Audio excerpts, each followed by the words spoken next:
আপনি আপনার ফোন কিভাবে আনলক করেন বা লক করেন? অবশ্যই পাসকোড দিয়ে। আপনি কি জানেন? আপনার আইফোনে এভাবে এখন থেকে আপনি পাসওয়ার্ড ইউজ করতে পারবেন।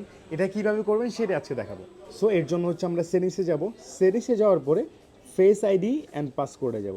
এখানে যাওয়ার পরে আমার আগের হচ্ছে পাসওয়ার্ডটা দিব 00। এরপর হচ্ছে আমরা একটু নিচে গেলে দেখব যে এখানে হচ্ছে আপনার চেঞ্জ পাসকোড, এখানে যাব। এখানে যেয়ে আমার হচ্ছে আগের পাসওয়ার্ডটা দিব। এরপরে দেখবেন যে আমার নতুন একটা পাসকোড চাচ্ছে। তো আমি হচ্ছে পাসকোড অপশনে যাব। এখানে ক্লিক করলে একদম নিচে যেটা আছে কাস্টম, এখানে ক্লিক করব। এখানে ক্লিক করার পরে কিন্তু এন্টার দি নিউ পাসকোড, এখানে কিন্তু আপনি চাইলে হচ্ছে পাসওয়ার্ড ইউজ করতে পারবেন। লাইক এখন আমি আমার নামটা দিলাম, ডান, ইউজ অ্যানিওয়ে। এখন আবার দিলাম।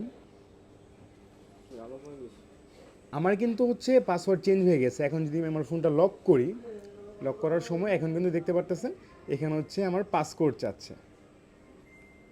আমি যদি পাসকোডটা দেই, আমার ফোন আনলক।